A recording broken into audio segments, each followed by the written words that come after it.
The Kraken might not be headed to the playoffs this year, but they still do have a few games left this season where they can play spoiler for some of their rivals who are trying to get there. And tonight was one of those nights. What's cracking, everybody, and welcome back to Kraken R&R, where the Seattle Kraken come back in a big way, responding in a big way to that absolutely shameful performance in St. Louis with a big comeback win.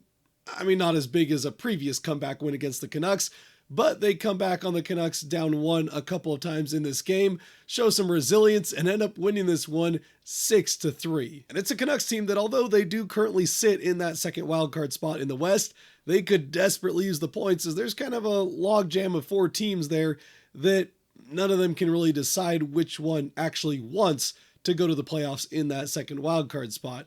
You got the Canucks, who the Kraken will still play one more time in Vancouver, the Flames, who the Kraken will play one more time in Calgary, and then the Blues, who, well, we know how those games have gone, especially the more recent one, who the Kraken play one more time in Seattle, and Utah, who the Kraken have only played once so far. They'll have two more meetings, and the Kraken have never lost to the Utah Hockey Club, so we'll see how the last two games go, but at least as far as St. Louis is concerned, I guess you can just chalk up that game where they didn't show up in St. Louis to the Kraken really committing to spoiling the chances for their division rivals in the Canucks and Flames of getting that wildcard spot by beating those teams and then not showing up against St. Louis. But all that aside, well, technically speaking, losing is probably better for the Kraken long term at this point in the season.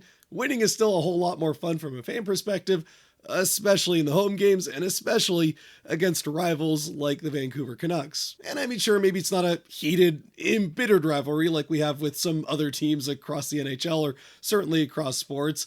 Maybe we'll get there in time. Those things often do take time, and well, these teams haven't played a playoff series against each other, so that would certainly help get it there.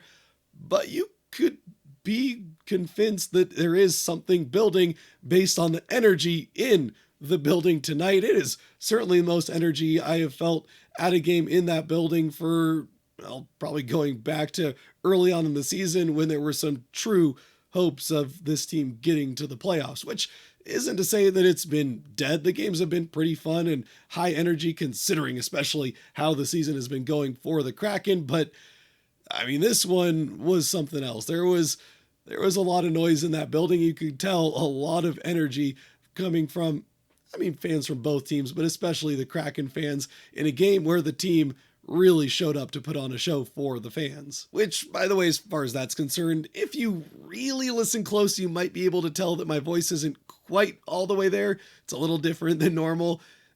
Well, it's unfortunately not because I was screaming from excitement at how the Kraken played in this game. It has a little bit more to do with 3 illnesses over the course of 2 weeks, but well, at least now, I mean, today's kind of the first day of it. I'm finally starting to at least feel a lot better than I sound. I sound horrendous. I sound kind of like how I felt for a large portion of the last couple of weeks. It's starting to feel a little bit better, and it's certainly a good thing that the Kraken had these last 3 days off, because it would have been rough had they played another game in the middle of these last two. And in that vein, in the interest of full transparency, I was kind of hoping that this would be kind of a 1, maybe 2-0 win for the Kraken, or at least that the Kraken would play a respectable game and there wouldn't be a whole lot of goal scoring. But you know what? I'll happily take the game we got, because it was a very entertaining game, back and forth all the way along until eventually the Canucks just couldn't come back and the Kraken took this one away with another fantastic third period, but also aided on by a pretty good second, and that's not something we have seen a whole lot of. But of course, before we can get there still is a first period that, well, unfortunately, it would be asking quite a lot, it would seem, for the Kraken to play a good first period and second period in the same game. So the first period, as we get into it, with at least one changeup in the Kraken lineup, you'd expect at least something after how the game in St. Louis went. That being said, it was nothing terribly drastic. It's pretty much just Ben Myers in for Mitchell Stevens. And the first period does not go great for the Kraken, at least not as far as the flow of game is concerned. It's pretty much all Canucks the entire period. They have the puck for the vast majority of it. They end up with the majority of the shots on goal, and by the end of it, also the majority of the goals. Although that being said, the Kraken did do a pretty good job of killing off the 2 power plays that the Canucks also got in the period. And against the flow of play, it still is the Kraken that end up opening up the scoring early on. And it comes off a beautiful play by Shane Wright, who stays hot in this game. A nice play in the neutral zone to get it past a couple Canucks players along the boards into the offensive end. And then just as a couple Canucks kind of start converging on him, he just kind of quickly chips it with a little backhand out to Andrei Burakovsky on the far side, who makes no mistake, down to a knee, shovels the puck into the net. Not a lot of chance for Lincoln in net, and the Kraken take that 1-0 lead with Wright picking up a very nice primary assist and continuing his tear of points here lately. Once again, it's still a point per game over the last now 15 games, I think it is. But unfortunately, because we can't have nice things in the first period, just after Burakovsky picks up his 6th of the season with Wright's 22nd assist of the season, well, the Kraken immediately send the Canucks to the first of those power plays. Both of the 2 power plays the Canucks will get in this period, they do get one very good chance on. Both times Decord is up to the task. But a couple minutes after the Kraken kill off this first power play, the Canucks end up tying the game anyway. And this one comes off of just a horrible turnover from Vince Dunn in the Kraken end. Adam Larsson does a good job to go retrieve a puck and fight it away from a Canucks player in behind the Kraken net, then rims it down behind to Dunn, who also is contested by a Canucks player. And then he just throws a no-look backhand pass out to, well, he's trying to get it to Ben Myers, but it's out of his reach and goes right up to a wide open Canuck player who just one-times it into the far side of the net past Decord. And it's a tie game just like that. And then a few minutes later, without the Kraken really having done anything meaningful offensively in those few minutes, the Canucks end up taking the lead, having all the momentum on their side.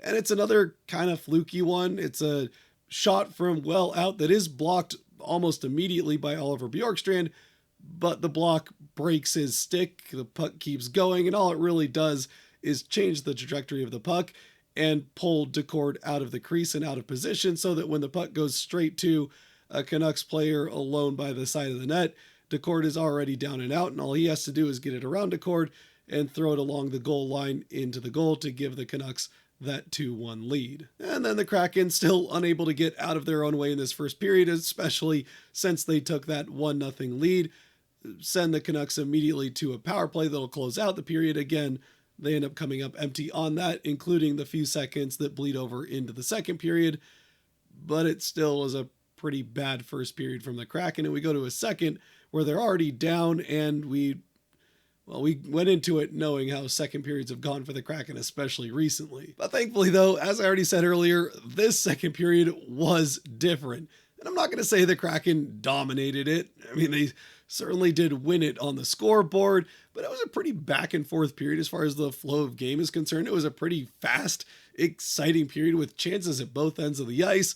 And it is the Kraken who end up tying the game with the first finding of a net. And it's a goal for the Kraken that, as it would turn out, starts a bit of a theme for them, at least as far as their goal scoring is concerned here in this second period, and also caps off a bit of a theme from the first period that the only line for the Kraken in that first frame that got any kind of offensive pressure, at least with any consistency anyway, and there was not a lot of offensive zone pressure for the Kraken in those first 20 minutes, but it was that Shane Wright line that produced the only goal for the Kraken in that first period that was able to get that pressure, and eventually, continuing that in the second, they once again produce this second goal, although this time with Bjorkstrand instead of McCann as the other winger. It's Burakovsky, though, that starts it with a good keep along the boards to keep the puck in the offensive end, getting it down along them to Shane Wright, who then finds Brandon Montour up by the blue line for a one-time shot that is probably a bit more of a shot pass. It's going well wide of the net, but it's Oliver Bjorkstrand standing in front of it with his stick out to the side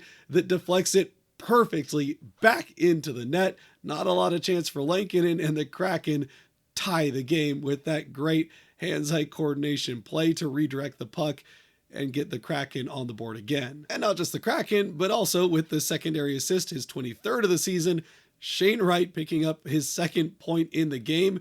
And 15th point in his last 14 games. So now over a point per game in the last 14. I went and looked back to make sure that those are the actual numbers. And more than that, if you want a little bit more of a sample size, Shane Wright now sent starting the season a little bit cold. He had just 2 points, both of them in the same game, a goal and assist in his first 18 games of the season. But then in what is now 40 games since those first 18, he has 34 points, getting dangerously close to a point per game player over what is a sample size of nearly half a season. And if he keeps going at the rate he has over these last couple weeks, he might just get there. Whether or not he does by the end of the season, who knows? Either way, it has been a fantastic stretch for Wright. And even along it, you can tell that he's making some big leaps in the other parts of the game as well. His defensive game keeps getting stronger and a little bit less error prone as the season keeps progressing. And the points that he's picking up keep getting a little bit more impressive, at least some of them anyway. These are certainly not fluky points that he just happens to be picking up with secondary assists here and there. And we talked about how nice of a pass and setup it was for Wright on that first goal that he sets up for Burakovsky. And then the goals he scores himself. He's the leading scorer for the team on the power play, which, speaking of the devil, is what the Kraken head to next, or at least within a couple minutes. They actually get a little bit of momentum for kind of the first time in the game, and then get their first power play of the game, getting towards the halfway point of the second period. But on the power play, they really don't make much of anything happen with the puck. They just kind of had trouble getting across the blue line, keep turning the puck over, and eventually it's one turnover too many as the Canucks get a 2-on-1 rush back the other way. And just as Beniers is about to get to the guy with the puck, he passes it across, and then a nice forehand to backhand move, tuck into the net. It's a shorthanded goal for the Canucks, and they take back the lead 3-2. Following which, with the Kraken not doing anything with the rest of the power play either, they forced Decord to make another pretty good save at the other end to prevent the Canucks from taking a multi-goal lead. Not that they couldn't blow that, and well, if things had played out the way that they do anyway, they would have ended up blowing it as the Kraken score 2 quick ones. And well, that theme continues. The first one is a one offensive zone faceoff by Matty Beniers, who has seen a couple of pucks go into the Kraken net after he loses faceoffs on the Kraken side of center ice. There was one faceoff he lost in the defensive end that quickly ended up in the Kraken back of the net a couple games ago. And then just last game, he had the lost faceoff outside the blue line that quickly ended up in the back of the net. But this time he gets it to go the other way as he wins the faceoff clean back to Vince Dunn, who fires a blast on net. And in that time, the second to maybe second and a half that it took the puck to get back to Dunn after Beniers won the faceoff, and for Dunn to wind up and fire off that shot on it, Beniers has gotten himself closer to the net and almost to the just inside the faceoff circle where he has his stick out, and just like Bjorkstrand before him, he gets the blade of his stick on that shot from Dunn, which redirects it into the far side of the net past Lankinen. Again, not much of a chance for him with the redirected shot on the way.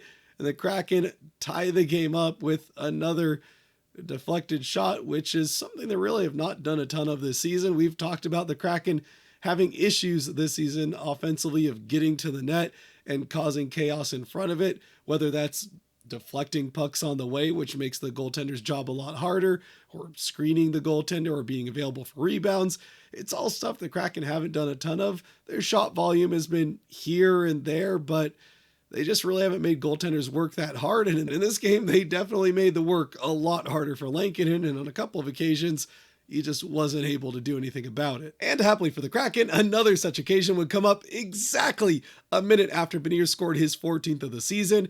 And it comes off a pretty similar play to borderline exactly the same, just two different players, and not right after a one face-off in the offensive end, but it's the Kraken into the offensive end, and it's Riker Evans in pretty much the exact same spot that Dunn took that one-time shot. It's not a one-time shot, but he winds up and fires it off anyway, and standing between him and the net in almost the exact same spot, maybe a little bit farther from the net, but pretty close to where Beniers was, is Ellie Golvanen, and he tips the puck perfectly into the back of the net past Lankinen to give the Kraken the lead where they had been behind just a minute earlier. Two nearly identical redirected pucks from Beniers and Golvanen give the Kraken the 4-3 lead. A lead that they would not relinquish, as you already know. I mean, you've seen the final score. I told you it was 6-3, and the Canucks at this point have already scored their 3 goals. But they also wouldn't expand on it throughout the rest of the second period, but still come out of the second period outscoring the Canucks 3-1 in the middle 20 minutes. And then eventually, as we get into the third, a few minutes in, the Kraken do end up expanding on this lead. And while the theme of the second period had been tipped in goals, redirecting it, and that's how the Kraken were beating the opposing goaltender, well, the theme of making the goaltender's job more difficult continues into the third, but the lone 5-on-5 goal of this third period is scored by going to the net and screening the goaltender, which is just what Jordan Eberle does after passing the puck off. He gets in front of the net, makes Lankinen go from one side to the other, and just as Lankinen leans out to one side of Eberle, Montour puts the shot to the other side to give the Kraken the 5-3 lead on a blast of a shot. And, well, the Kraken from there just kind of salt away the rest of the game. They do get one more power play that they don't really do anything with. But, I mean, at that point, it's not like they really needed to do anything with it. Eventually, the Canucks pull the goaltender to go empty net with 3.5 minutes left. And Joey Daccord gets a good chance. The puck on his stick, he catches it, drops it, fires a shot, but doesn't really get enough on it. At center ice, it's gloved down by Tyler Myers. So another reason to dislike Tyler Myers in Seattle, I suppose. If he wasn't there, it probably would have slid into the net. Still could have used a little bit mustard from Daccord's end. Unfortunately, he does not get the goalie goal. That honor, at least for today anyway, would go to Sorokin, who picked up a goalie goal today, or I guess yesterday as of when you're watching this, for the Islanders. Although this one was a little bit more fluky. It's one where he just happened to be the last person that touched it before the Predators scored on their own empty net. So, I mean, it still counts as a goalie goal, but it's not the traditional one that you would think of. Either way, Daccord doesn't score there. Eventually, though, and not long after Daccord's attempt, the Kraken do find the empty net. It's Golvanen again, his second of the game and 18th of the season, as the Kraken finish off the 6-3 defeat of the Canucks. Now, for the sake of my voice, I'm not going to spend too much more time on the game, but again, for the Kraken, it really was a very needed bounce back from that horrendous effort that they had in St. Louis. I mean, even calling it an effort is being a little bit generous from how they played that game. And to do it on home ice, also fantastic, especially against a great home crowd with tons of energy. I was a little bit curious as to see how the first game back from almost 3 weeks without a home game would be. And well, it seemed like the fans were eager to see the team back. They certainly had the energy built up over those 3 weeks. And the Kraken responded with a great effort, especially in that second period. And it really was an entertaining game, especially in the last 40 minutes. Obviously, those are the part that go better for the Kraken, so that helps. But that was the chunk of the game where it was back and forth the whole way, chances at both ends of the ice. Just a fast-paced, exciting game to watch. The first period, I mean, if you're a Canucks fan, it's a little bit more what you wanted to see, the Canucks dominating the possession time and that kind of stuff, but just not able to generate enough of a lead to make up for what the Kraken were able to make happen in the last 40. And then the continued streak of point production from Shane Wright that we'll go into in a little bit more depth as it continues. And well, hopefully my voice gets a little bit better and I can maybe dive into it a little bit more. Maybe we'll even do a whole separate video on how this is going for Shane Wright here at some point. I still have to get the trade deadline expectations before the trade deadline actually happens.